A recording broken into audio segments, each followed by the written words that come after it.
Today we're taking out the MAN Lion City 12 LE, and this bus have the brand new dashboard 2024.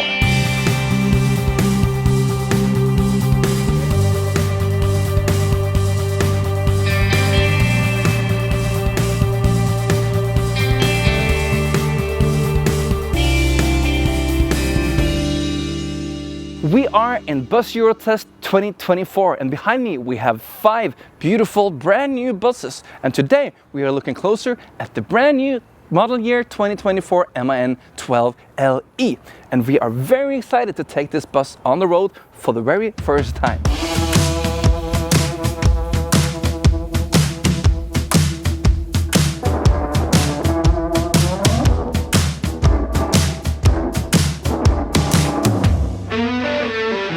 Welcome on board in this MAN Lion City 12E LE, and LE stands for low entry. Now I will find the position so I can be a safe driver. And as you can see, this is a big working space for the driver, and I can also adjust the steering wheel like this, but not too much.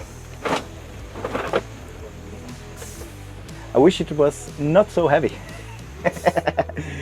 I have the light switch on this side. I have the light switch also for the passenger part here.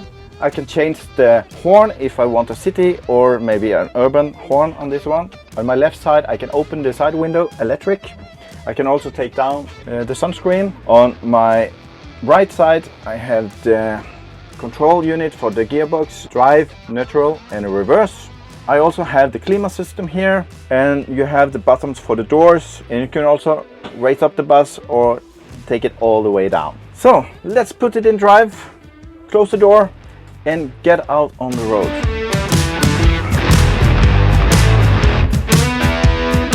Now we are on the road. We have been driving the electric version before, and if you like you can click on the link above me. You can see the video from the first test we have of the Lion City electric back in Norway. The first impression when I drive it is that I like the view from the driver position. You have a very low window on this side. You have a great front view of the front window. You have a little bit too big A-pillar. That's I mentioned in some of other buses we have been driving. The dashboard is quite modern. So this is a model year 2024. So this model is brand new. Everything is brand new on this bus. You have all the buttons where you want them to be.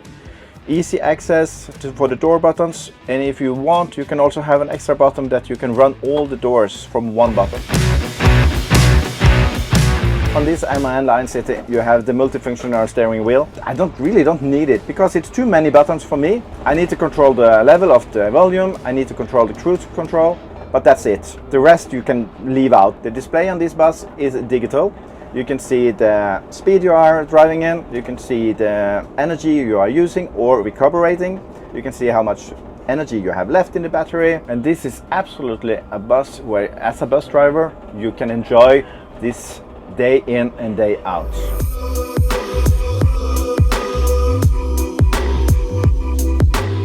You have also digital mirrors on this one. I have been driving that before. The first time I was driving with digital mirror was on an MAN event in Berlin with a Lion coach, and I was surprised how bad the quality on the picture was at that time. And now it's much better, we can say 200% better, but still I want it to be even more brighter. Another thing with the mirror I can see on this one. On my left side you have the screens quite okay for my eyes. But on the right side it's a little bit higher up. So for me I have to lift my head a little bit, and to be honest I like to have it in the same line, so I don't need to lift my head too much when I take a look at the mirror. The low part of the screen is the standing mirror, if you can call it like that, because it's from the classic style. You have the standing mirror, and on top of that you have a widescreen part, so you can see the whole side of the bus. You have that on both sides, and this is a little bit different from what I've been driving before. For most of them have the wide screen in the bottom and the standing mirror in the top, but I believe this is a better solution because then I don't need to lift my head too much up to see the standing part of the screen.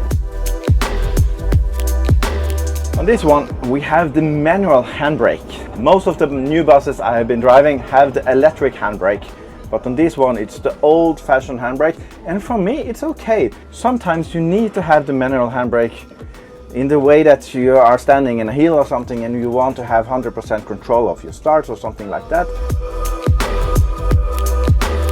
The length of this bus is 12.2 meters and it's 3.3 meters high.